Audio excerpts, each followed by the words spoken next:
And on tonight's roundtable, Mike Wish sits down with Ryan Karain and Ben Lewis, members of the LOFT LGBTQ Community Center, and Ryan Barnes, the host of Teen on the Scene.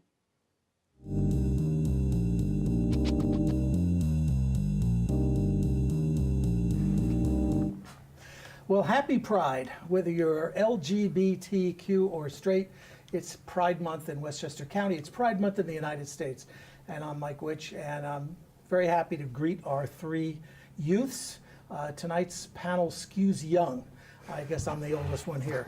I want to remind you folks that this is a live segment, so if you're got a question or you have a comment you want to make, please feel free to call us or email or send a tweet. Our contact information is on the screen. So welcome Ryan and Ben and Ryan. So tell me what Pride means to you and why it should be celebrated.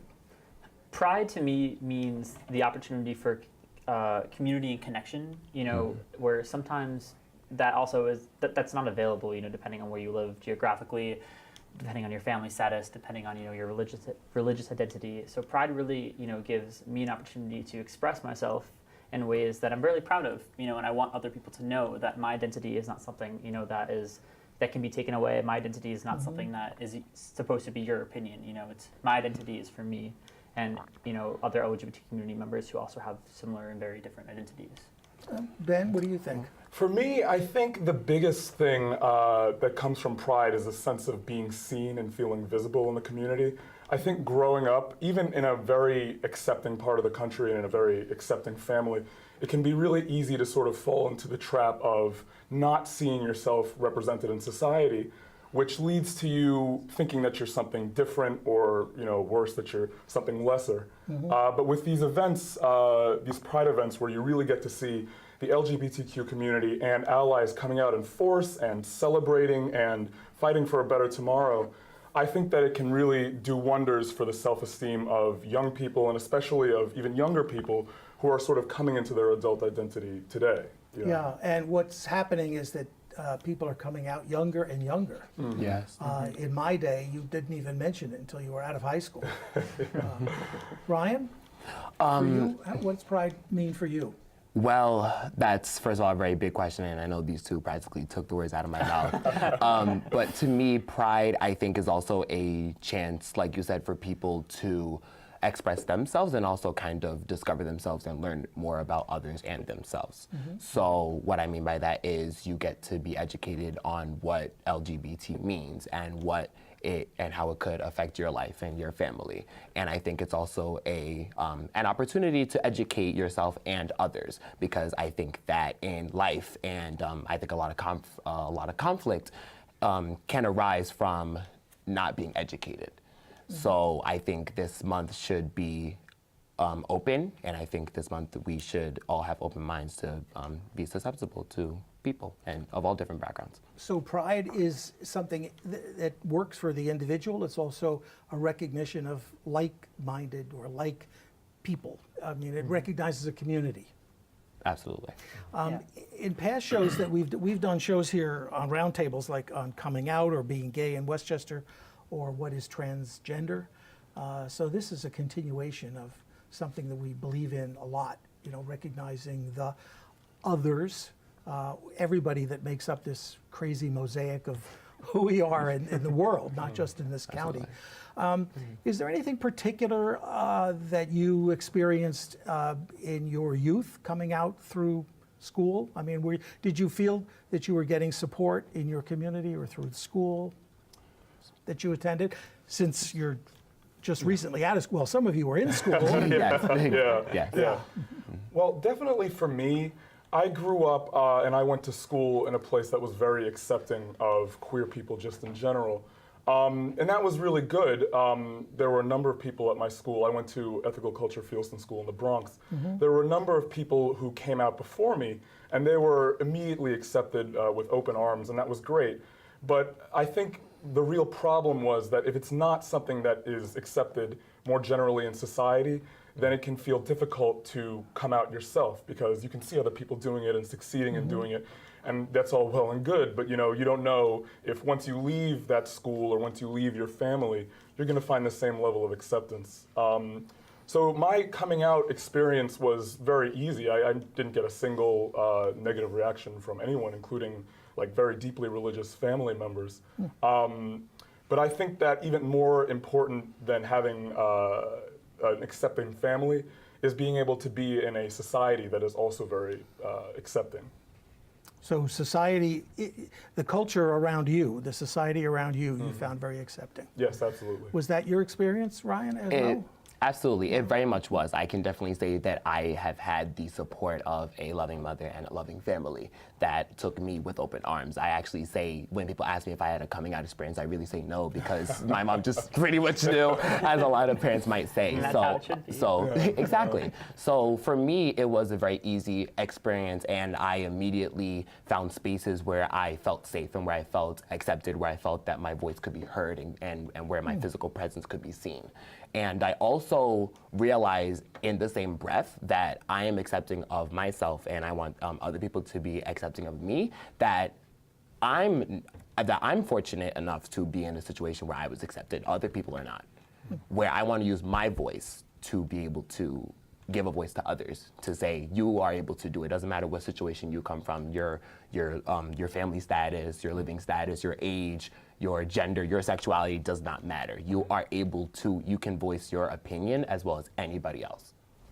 And Ryan, you're a few years out of school. Yeah. But you work at the Loft, which I think is the only LGBT center in Westchester, is it? Yeah, the LOFT is Westchester's only LGBT community center for adults. So we serve the LGBT community ages 18 and up, and then Center Lane is our counterpart. That's right, Center Lane, and I shouldn't forget. I'll be in trouble if I forget to mention. No, Center Lane is amazing. They serve important work for LGBT youth. And we'll ages. talk more about that and have some contact information for people too, so they know where to go.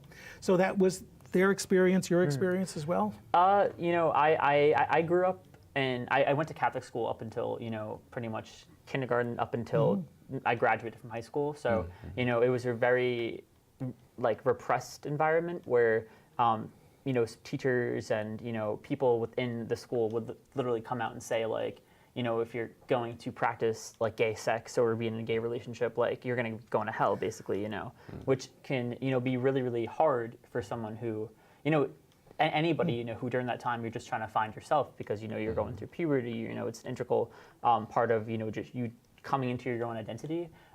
So it really wasn't until college when I was really exposed to the queer community, and which I'm so thankful from, because my school, I went to Geneseo, was a very liberal school, and just that visibility of actually seeing openly proud community members was life changing, because to my knowledge at that time nobody was out in my high school, and I look back a few years later and there's maybe one or two kids and who unfortunately experienced tons of bullying and harassment because of their sexual identity, orientation, and also gender identity, which is really terrible, so I'm fortunate enough that I was able to have that experience where I was able to, kind of evolve with my education, and go to a very, liberal school, and now I'm pursuing an MSW, so Master's in Social Work, so I'm kind of continuing, hopefully, that liberal acceptance education.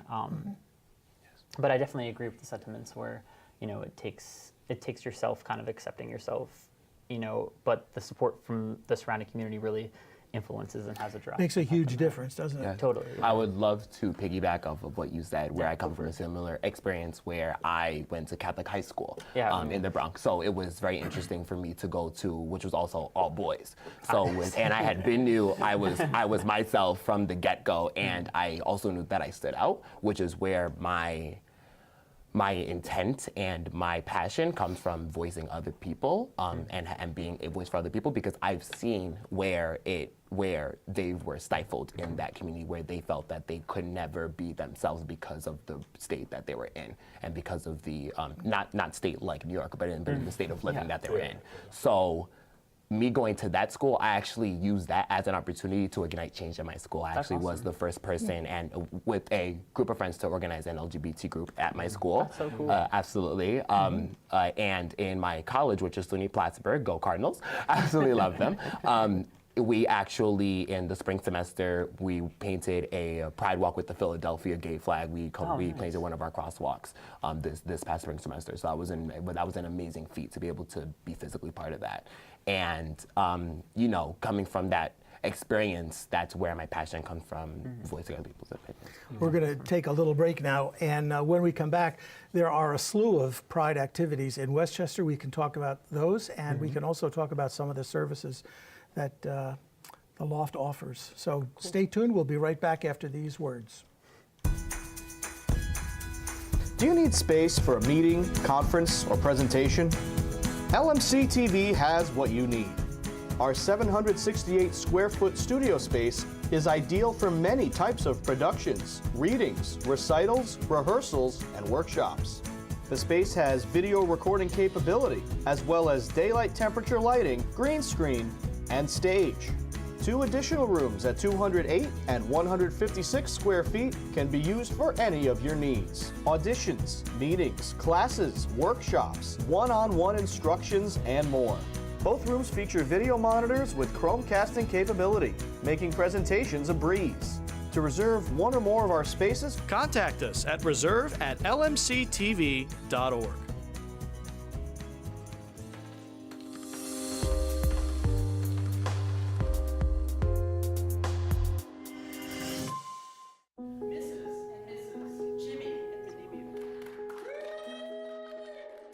I came from 5 generations of teachers.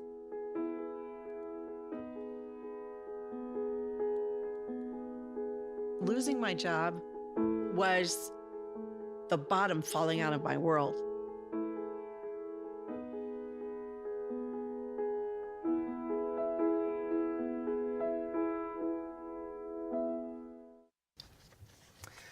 Yes, that is one of the most serious issues among gay people, is that acceptance and finding someone to love. And we're back now with our 3 guests, and we're talking about Pride in Westchester. So, Ryan, I'm going to ask you, well, the first event that we had was Saturday, and there was a Pride Day in White Plains, and the flag was flown at the county government building. And the proclamation, I think, by the legislators that this is Pride Month in Westchester County. Yeah. And what's next on the agenda? There are a whole list of things, and they're available on your website, aren't they? Yeah, so all of these Pride events can be found on www.lgbtlifewestchester.org/Pride in Westchester. The Lost Westchester Pride event was this past Sunday, and we had a countywide flag raising. However, it's incredible how many Pride events are within Westchester County, you know, this year. There is a sunset cruise that New Rochelle Pride is organizing. Austin Pride has a lot of events happening. Yonkers Pride is this upcoming weekend. Yes. Peekskill Pride is coming up soon. June 14th is Peekskill Pride and Progress, they call it. Yeah. And here's the Sunset Cruise you mentioned, and that's New Rochelle Pride. That's on Saturday, June 22nd. And we have Bedford Playhouse is screening a film. To Wong Fu, Thanks for Everything, Julie Lamar, which features drag queens, and it's an amazing movie. You should all check it out. And Jacob Burns Film Center is also screening some special films. Yes, this totally. month.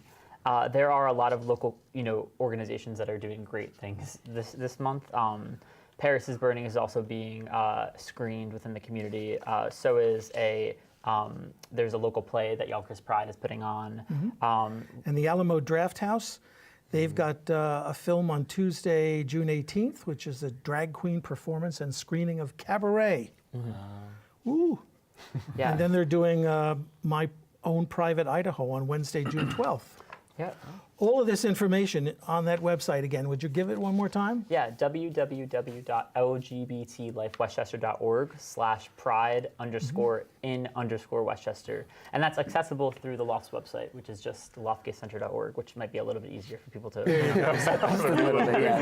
gonna use that one. Just a tad bit. So. Now, the big event in this area is New York City's Pride March. Yeah. Yes. And this will be the 50th anniversary of Stonewall. And for those people who don't know what Stonewall was, can we get a quick history lesson? Which one Sure. of you wants to play historian? So 50 years ago this year, Marsha P. Johnson, a black trans woman, and a large amount of other people were enjoying their night in a Stonewall Inn, and a police raid occurred, and it started off, in sort of the standard way. People were getting arrested, put in the police wagons and everything. But then, under her leadership, a whole bunch of people started to revolt and say, no, we're not going to accept this treatment anymore. And Because the only thing that was happening, the only reason for the raid was that it was a gay club. Yeah, yes. Okay. Yeah, totally. And so there was a riot. Yes, there was a riot. It lasted several days. It caused a lot of damage, but I think the most important thing that came out of it was sort of a landmark event where the queer community said, we will be respected. We demand to be respected. And I think 50 years later, those demands are still there, and I think that we've made a lot of progress as a community, definitely. But there's still a ways to go, and that's why these Pride events are so important. We have a question from a viewer, and I have to read it from the teleprompter. And it says, given the current political climate, why is Pride more important than ever? Ooh. Yeah, the current political climate. Nice. I think we're talking about the president. I believe so. Really? I personally don't want to name this president, but we all know who we're talking about. So I believe that at this point, because it is 50 years, and that we have made so much progress, but it seems that in the past few years we've been regressing. And with to my knowledge, the banning of trans people from the military and things of that nature, I'm like, why? After we've come so far, why do something that antiquated and take away that right for American people, no matter if you're trans, cis, whatever it is, to deny that right to serve their country? I'm sorry, I just don't understand that. So I think this year being the 50th year, and also this is going to be my first Pride as well, I think this is going to be very, very exciting, and this is going to be so big that it is sparking so much change because of the amount of political conflict in today's society. We're saying, like, we should not be able to. And New York is not the only city that's going to have a parade. There are parades in all the major cities and some very minor cities all over the United States, all over the world. Yeah, these Pride events are, and community centers and clubs, GSAs are so integral to the community because, there are so many community members right now that are scared, because of this federal administration's just unfavorable policies towards the LGBT community as a whole. So as Ryan mentions, there is the transgender military ban. There is also the religious freedom bill kind of memo that basically is trying to allow adoption agencies to deny giving children to same-sex parents just because of religious objection. And these Pride events, I think one of the most important things for us to remember too is that as Ben mentioned before, like Pride started because of riots, and now it's a time for the community as a whole to unite and use these Pride events as a way to basically say again, like, listen, you're impinging on our rights. And it's not like any LGBT community person is going around saying, like, I want more rights than like a straight cisgender person. These are equal rights, and also not just equal, equitable rights, that the community is just trying to claim. And while it's great, that we've made, a lot of steps forward in the past, like marriage equality and, across many states right now. There have been a lot of improvements since 1969, but still you get a sense that we're moving backwards. Absolutely. Yeah. And also to somewhat piggyback off what Ryan said, there is this quote that I discovered very recently, and I've seen on t-shirts and everything. It says 50 down, forever to go. And obviously it's talking about the 50 years of the Stonewall riots and that we still have forever to go. We are not at a point where we can stop now and say, okay, it's 50 years, everything's good. We still will have to continue fighting for basically basic human rights, because I've actually encountered people where they've said, well, you guys have Pride Month and you've come so far, why do you feel that you guys still need to fight? And I'm like, because it's not over, and because we're still fighting for it, and it's because of people like the president that are trying to take away basic human rights from people just trying to live their lives, and that is why we still have to continue. Let's talk about some of those issues then that are still out there that still need the fight. But we'll do that right after this break. Again, a reminder, we're live right now, so if you've got a question or comment, please contact us And don't go away. We'll be right back. LMCTV Media Center is the spot for your next party. Lights, camera, liftoff. The possibilities are endless. Space adventures, video gaming, whatever they imagine, LMC can achieve. Kids of all ages have fun making their own videos in our professional TV studio. LMC TV is the perfect spot for your creative kid to celebrate with friends and make a memory that will last forever in video. Party themes can range depending on their desire. Fun news shows, music videos, stop motion, overall silliness, our cameras can capture it all. Contact us to book a party today.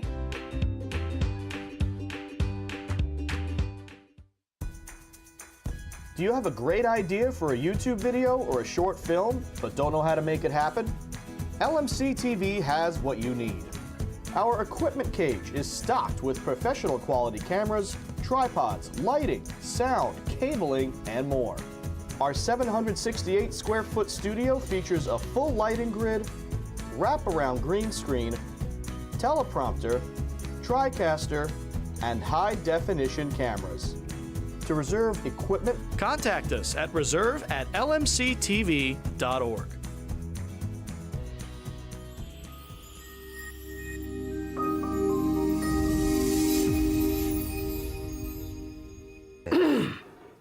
We're back at the round table, and our guests are from the Loft. Ryan is the Director of Volunteers and Membership. Yes, I'm the manager of volunteers. and Right. volunteers. And Ben, you're interning Yes. with Ryan. Yes. And Ryan Barnes, at the end, you're your own person. You're an entrepreneur. You've got a lot of stuff going on. Yes, I do. I have a platform called Teen on the Scene where I interview young folks that I believe are making a lot of social justice change in the society, and I just want them to have their own voice and opinion, and I just give people that freedom. Cool. Very good. We were going to talk about some of the issues that still need the fight. Yes. So tell me about one of them. Well, there are definitely a lot of issues going on that sort of involve the fight. I think it's important to note, though, that sometimes what the fight actually is can get kind of blurred. You know, there's the issue with Black trans women being killed at alarming rates. There are issues that trans people face that cis people do not face. By the way, these terms are some new vocabulary for some people. Yeah, So absolutely. cis and cisgender you used before. Define that. So cisgender, to my understanding, means someone who feels comfortable and validated in the gender that they were assigned at birth. Okay. So male or female, generally not in between. And then transgender is somebody who comes of age and decides that they do not feel comfortable or validated by their gender identity that they were assigned at birth. And so they could identify as a trans man or as a trans woman or as non-binary. Or really anything else. Okay, I'm sorry for interrupting you. You were saying. Just on the issue of intersectionality, Right. Something that's really important about the Pride events that are happening this month for me is that, and this is actually something my mother and I were talking about in the car on the way to work today, it's really great to see that a lot of different movements led by people of color, movements led by poor people, movements led by women, are really taking the stage, taking the forefront, and being recognized as being an integral part of the LGBTQ experience. Because at the end of the day, we are not any one of our identities. We're a mixture of all of our identities, and each one of our identities influences another one in a way that's completely unique. So that's just my stand on something that's very important. There was a study done in cooperation with the Loft back in 2011, and they were talking about being gay in Westchester. And they said it was that gay people in Westchester were an invisible minority. And they estimated that up to 10% of the population is gay.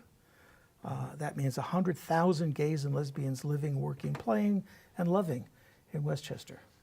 So is it still visibility an issue? I definitely think that visibility also, depending on who you are and where you live, visibility has a very different definition. So, obviously the Loft, we're located in White Plains, but, if you look at a geographical map of Westchester, White Plains is, really far from places like Peekskill, places like, Ossining, North Salem. So I think that there is so much more that, the Loft that, in terms of reach and, what we're trying to do so that we can reach every member of the community, and so that every single member of the community within our county feels heard, feels like their voice, matters. And it does. And, we are trying to do our best to reach those parts of the community. Because, there are members of the community also who wear their flag, in colors loud and proud, like I do, I do it too. sounds like our fellow members also, Yes. but there are also community members where, their sexual orientation or gender identity may not be as integral, for them to show, in their everyday life, but that doesn't mean that they're not valid as an LGBTQ person also. So I think, visibility from the outside also, has very varying, definitions depending on how you also, view it. And we were talking earlier about kids coming out younger, and then the improvements that you've seen in schools with gay-straight alliances and some curriculum now in place where there's more teaching about sexuality and gender expression. And then the bathroom issue, the gender bill, which was finally passed in New York, which hopefully will eliminate the problem of who uses what bathroom. So that's an improvement that we've seen, right? Another issue might be, let's see, well, the rise of nationalism, the far right, which we talked about a second ago with regard to the president. Absolutely. Yeah. So I think where that is concerned, I believe that it is also a battle between saying that in order for you to support LGBT people and in order to be on a progressive side, you have to be a progressive and be somewhat of a Democrat and be on the far left. And I'm saying, well, there are people that also exist that are scrutinized for having certain political beliefs that may not align with those, but they're still validated in the reasons why they do that. Because I know people that are trans, gay, that identify as Republican or may have voted in those kinds of areas, and I treat them just as much the same, and I don't judge them. I just choose to educate and as to why, and they would explain themselves, and it'll be just fine. So I think that is also where that issue comes in. And I also am passionate about the intersectionality that Ben had brought up as well, saying that Pride Month is not just about showing off and celebrating who you are.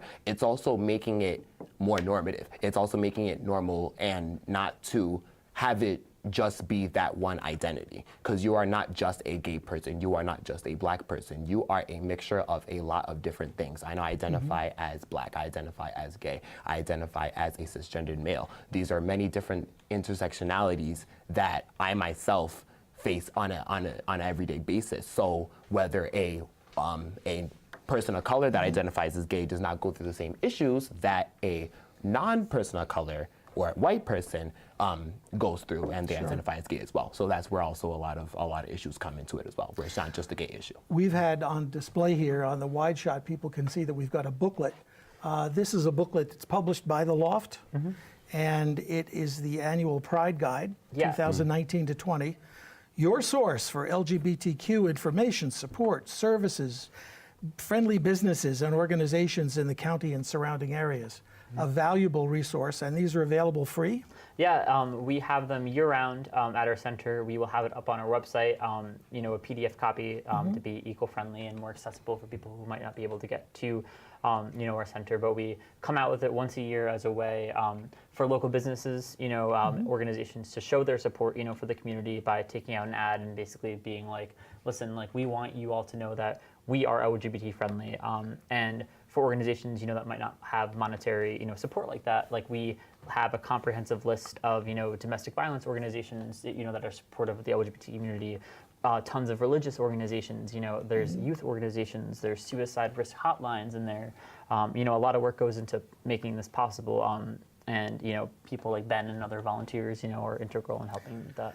And also on the website is where you can find out about the LOFT programs. Yeah. And we're out of time, so we really don't have, the LOFT has programs from, 18 years up and older? Yeah, 18 years of age and older. And they've even got something for me. They've got a silver connections. Oh, we don't have to talk about that. I'm yeah. just over that line. And we do have a support group too for gender expressive kids now, ages 3 to 12. So it's a way for them to experience themselves. And they also host meetings of PFLAG Westchester, which is parents and friends of lesbians and gays.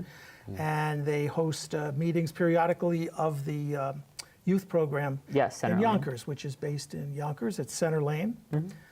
Thank you for reminding me to say that, because otherwise I'll get in big trouble. But we're out of time. I'm so sorry. Hopefully we could do another round. I'm sure we could talk more for hours Yeah. Oh, absolutely. about issues, maybe after the parade. Yeah. Come back and, Totally. and Absolutely. compare Yes. notes, because I think we're all going to be there. Yeah. Totally. So yeah. we've been talking about Pride Month, and I want to thank my guests, Ryan and Ben and Ryan. Yeah. And Thank you. thanks for watching, and don't go away because we've got more of the Local Live. Stay tuned.